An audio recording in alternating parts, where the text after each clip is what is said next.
Chapter 21. Emma. It is Saturday, the first day of auditions for the talent show, and I'm bored. We've already spent 3 hours looking at magicians and acrobats in one of the auditoriums. One guy wanted to assemble a computer on stage. He did not have the stage presence to pull that off. And he lost a screw and spent 20 minutes looking for it while we moved on to other auditions. The flyers we put up before Christmas had garnered some interest, and at least one of the sororities had encouraged their members to try out, wanting to support the cause. A group of 5 sorority sisters take the stage and do an a cappella version of All of Me that isn't half bad. We add them to the list and tell them we'll be in touch. I think they're going to make it. So far they're among the best we've seen. Towards the end of the session, Avery steps out onto the scene. Next to me, Hannah tenses up and leans a bit forward. I don't know what she's going to sing, Hannah whispers. I don't think she even knew. She said she wanted to see what the others were doing first. Clever. We'd heard a lot of soft and romantic songs so far. Even breaking them up with other performances, we're running the risk of having the show turn dull. If Avery knows this, she could easily impress us with something more upbeat. I was expecting the elegant, slightly boring woman I had met at lunch to step out onto the scene, but that's not what I get. Her makeup is heavier, and her clothes more daring. It's still elegant, but with a hint of rock and roll. She walks out with her guitar like she owns the stage. All eyes are on her as she adjusts the microphone and takes a deep breath. She smiles at Hannah and opens her mouth. Energy flows out of her as her husky voice sings Beggin' by Manskin. She captures the entire room, and for a moment I think everyone stops breathing. She's perfect, Freya says to herself. And I have to admit she's right. There's a stunned silence as the last notes fade away. Then Hannah stands and claps her hands. The room erupts into applause. I do too, as I try to reconcile the quiet, boring woman I met with the one commanding the stage. I can also sing something else if you want, Avery says quietly into the mic. Freya only glances around at us before she speaks. You're in. A smile breaks out over Avery's face. Thank you. She hurries off the stage, and Hannah is already moving to meet her. I sit back down. When Hannah said her cousin was good at singing, I had imagined someone who regularly does karaoke without getting laughed at. Not this.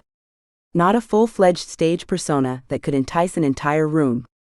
But fair's fair, and when another magician comes onto the stage, I get up to where Hannah is talking to Avery. You were really good, I say. Welcome to the show. Thank you. We're going to celebrate, Hannah says. Do you want to join us at Dirty? I shake my head. I have to get home. I have a paper I need to get started on. I wait for the magician to finish. I have no doubt Freya and the others can let down the rest of the applicants. I only see a man with a small dog holding a hoop and 2 hockey players. I know they're hockey players because they're wearing their jerseys and carrying sticks. Their plan seems to be to impress us by tossing a puck back and forth. Rolling my eyes, I let the others know that I'm done for the day, and inform them that the dad of one of the hockey players is a sponsor, so they shouldn't be too mean. He might be inclined to donate more if his son is involved. Freya wrinkles her nose at the nepotism, but our goal isn't to be fair, it's to get as much money as possible for the charity. When I return to the apartment, I'm in a foul mood. It's already late and I'm feeling cranky.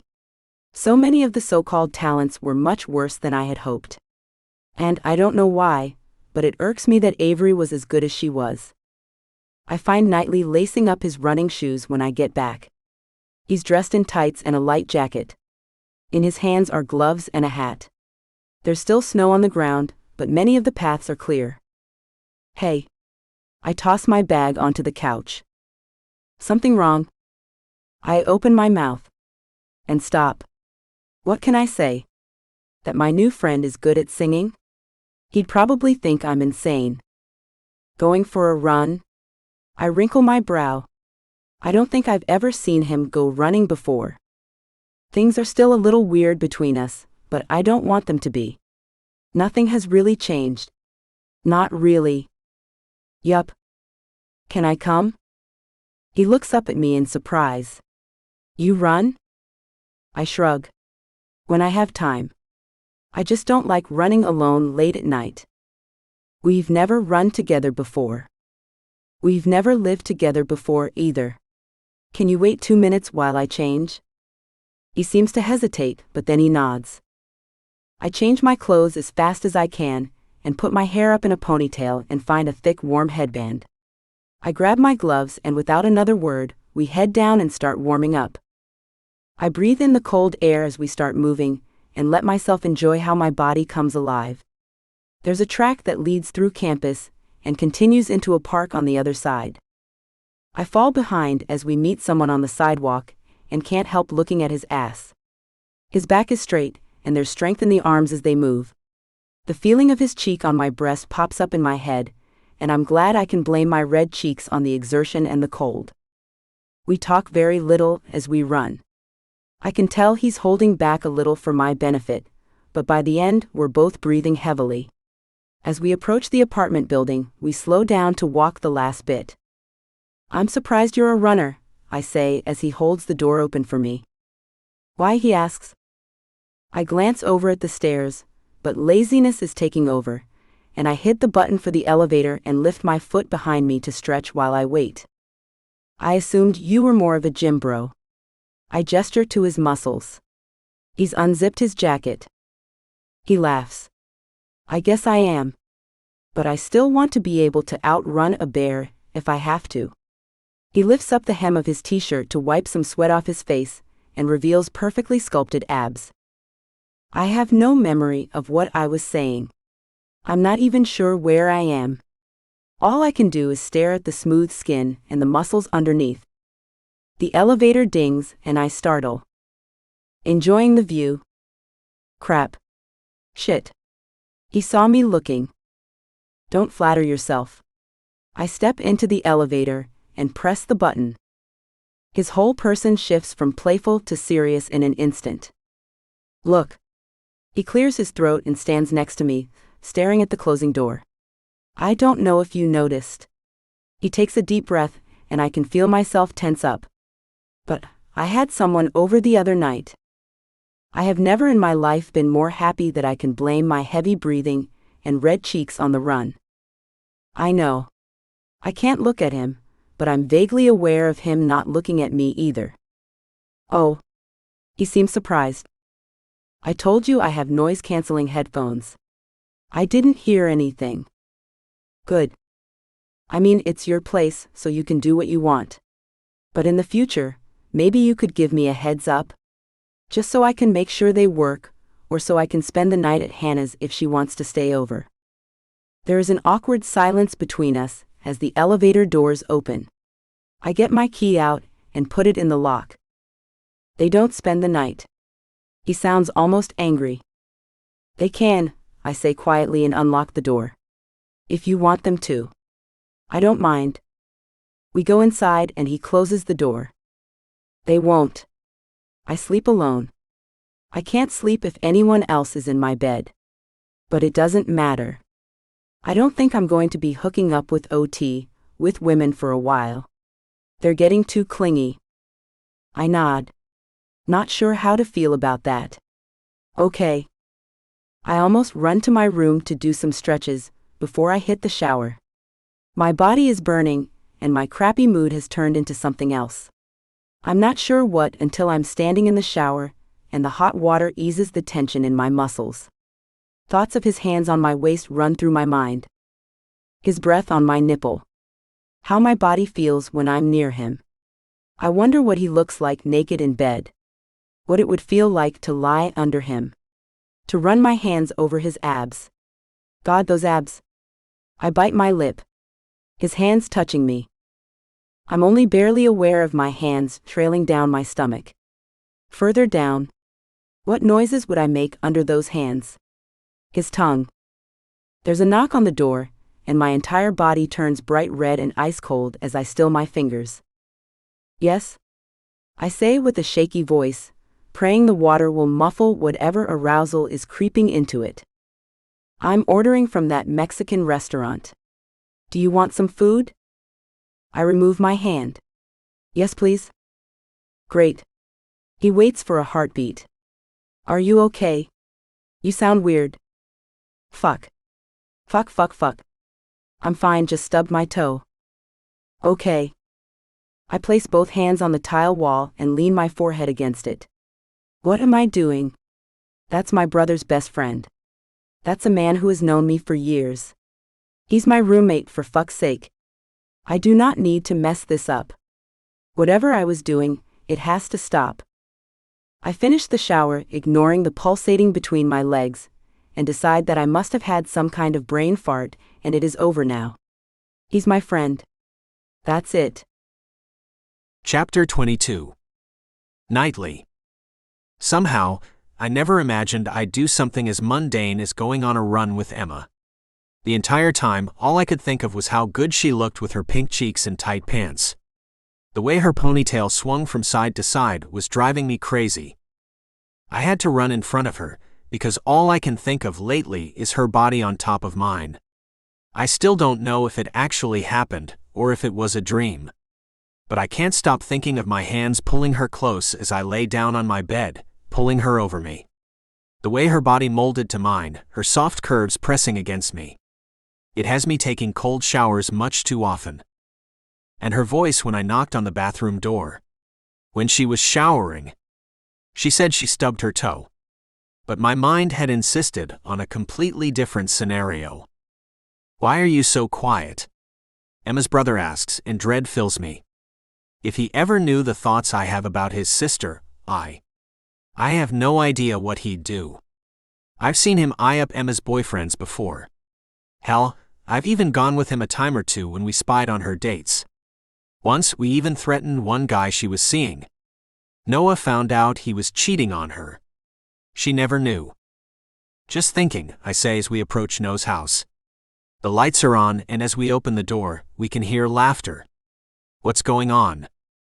Noah shrugs. No idea. We remove our coats, and Jenna appears. Oh, it's you guys. I thought you were Emma. Noah looks himself up and down. A wig and some boobs, and I'm a dead ringer. I roll my eyes and shake my head. They barely look like siblings. What's going on? I ask. Frank is here. Jenna beams. He arrived an hour ago. Really? Noah's face gets a similarly goofy grin to the one Jenna is sporting. He pushes past her, and she follows him back into the living room. I tag along more slowly. Jenna sits next to Julian on the ottoman. Dee is sitting in an armchair, Ellie in his lap. She's laughing at something the newcomer said. Frank Churchill is holding court from the couch. He's handsome, which isn't a surprise. He's smiling and laughing, and has a way of filling the room. Noah hurries over to him and offers his hand. I'm only vaguely aware of the introductions taking place. When Jenna says my name, I take a step forward and shake his hand. It's a firm handshake. I squeeze just a bit too hard, but I don't care. I take up a post at the end of the room, standing behind the armchair where Noah sits. As if everyone has agreed to let Frank have the couch to himself. It's so nice to meet you all, Frank says and smiles. I rarely have time to just hang out with people my age anymore. But it has to be pretty amazing to work alongside the people you've met. Ellie's eyes are large, but Dee is just smiling as she seems enamored by the actor. It can be. Frank doesn't stop smiling. But most of the time, it's long days and hard work. Do you do your own stunts? Noah asks, almost as wide-eyed as Ellie. Not all of them. I have this amazing stuntman. Guys, you should see him. He has no fears and does things that would instantly kill me. Honestly, I don't think I could have done this movie without him. Okay, Ellie says. I know this is lame, but could I get a selfie? Frank only laughs and pats the sofa next to her. Dee's hands linger on Ellie as he helps her up and gets up himself. Ellie squeezes in close to Frank. Doesn't that bother you? I ask Dee and gesture to how close his girlfriend is to Frank. Why would it? He shrugs. She loves me and I trust her. But he's flirting with your girl. Dee crosses his arms. If he crosses the line and makes Ellie uncomfortable, I'd beat the crap out of him in a heartbeat. I stare at the two of them making faces at Ellie's phone. Listen, Dee says and bumps my shoulder with his. She thinks he's hot, sure. But it's my bed she's going to be in tonight. All that energy is benefiting me. She may have the occasional fantasy about him, or one of his characters, or someone else. But it's me she ties up in bed. And I'm the one that makes her scream. We watch as Frank moves in closer and places a hand on Ellie's knee. Without losing her smile, Ellie removes the hand, laughs at his joke and gets up. A few steps have her crossing the room and snuggling into Dee's arms. There is nothing but a slightly smug confidence in Dee's face. And it hits me what I'm looking at. What they have. And it goes so much deeper than anything I've ever experienced, it feels like something tears inside my chest. The front door opens again, and Jenna hurries to see who it is. She needn't bother. The way my whole body tenses tells me it's her. And the devastatingly handsome and apparently funny guy in front of me is ready for her. What's so important? Emma asks as Jenna pulls her into the room. Her eyes snag on the man on the couch and her mouth falls open. Jenna pulls her right past me and introduces her to Frank. I don't think she even notices me as Frank gets up and holds out a hand. Emma giggles. She actually giggles as she shakes his hand. Emma? Frank says in a low voice as he maintains eye contact with her. That's a lovely name. Thanks. She's still holding his hand. Next to me, Dee and Ellie are standing so close she could be a koala climbing a tree. And Emma keeps staring at the movie star. He finally pulls back his hand and gestures to the couch. Do you want to sit? Blinking a few times, Emma seems to wake up from her dream state and sits next to him. Her eyes quickly roam the room, and she takes in the rest of the people there. I want to think her eyes linger a bit on me. I didn't think you were coming until February, Emma says as her attention returns to the man next to her. I seem to be incapable of sticking to any sort of plan.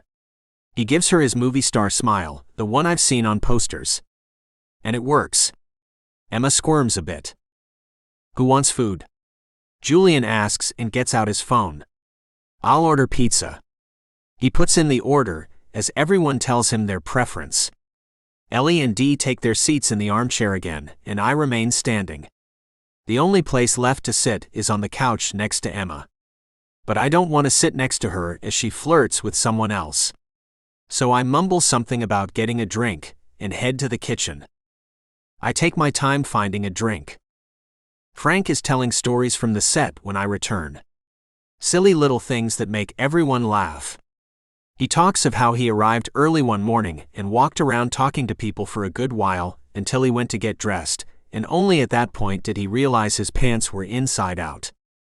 So you're not a morning person? Emma asks. Not when morning means before 5 a.m. They share a smile, and I thank God when the doorbell rings. I'll get it, I say and dig in my pocket for a tip. I'm sure Julian tipped in the app, but I don't want to risk it. I grab the pizza boxes, trying to delay my return as much as possible. But there's not much I can do. So I bring the pizza back into the living room. Julian and Jenna fetch drinks and paper plates from the kitchen and place a stack of napkins on the table. Everyone digs in. I realize it looks strange if I don't sit. The only available seat is still on the couch, so I place myself as far away from Emma as I can. How can you eat pizza and still look like that? Ellie asks as Frank reaches for a second piece. He laughs. I can't. Not while I'm getting in shape for a role, or while we're filming. At least not a lot. My body is buzzing just being this close to Emma, and I focus on the pizza in front of me. When she reaches for a napkin and her hand almost brushes my knee, I hold my breath. Then I feel stupid. Do you have a personal trainer? Noah asks. Frank nods and chews. And someone who plans my meals. I don't think I could do this, he gestures to his body, otherwise. I try to ignore the way Emma's eyes move up and down him, taking it all in. He's not that special. Anyone could look like that with enough people supporting you and keeping tabs on you. We finish the pizza, and there seems to be no end to the questions they all have about LA and movie sets and his life. Frank answers politely and often with a funny story. But I notice he gives away very little about himself and the actors he works with. When Ellie yawns and glances at Dee, I decide enough is enough. It's late, I say. I'm going to go. I take a step before turning to Emma. You want to come? Yes? I blink. But it wasn't a hallucination. She gets up from the couch, and I note the slightly confused look Frank gives me and her. It's almost enough to make me smile, as I move to the front door to put on my coat. She says her good nights, and I help her with her jacket. For a heartbeat, I want to give in to the fantasy. I want to catch that feeling Dee was talking about. But I shake it off. That's not what this is. We leave the house, and the winter air bites our cheeks as we walk. That was so surreal, Emma says. I mean, I feel like I almost knew him already, but not really, you know? I've seen him on screen playing all these characters, and I've seen him do interviews. But it's not the same. He seems like a decent person. It's all I can think of to say. And the stories he told. Some of them were pretty funny. She frowns. But some of them I had heard before. I think he's told them in some interviews. He seems to crave attention. She takes a moment before she continues. Yeah, I don't think he asked us a single question. And he's very handsy. I whip my head around to stare at her. All night, I had done my best to not look at her. Had I missed something? What? But she must miss the panic in my voice because she stares straight ahead. And he's so flirty. I don't know if that's who he really is, or if it's a part of his movie star persona. She shrugs. Maybe once he gets to know us, he can relax a bit more. My heart is still pounding wildly at her handsy comment. I open my mouth. And close it again. All in all, she says. I think he seems like a good person. I nod and force my hands to unclench. Emma would have said something if his advances were unwelcome. She wouldn't just take it. Would she? I glance over at her. Maybe I'd have to keep an eye on her around him. Just to be sure.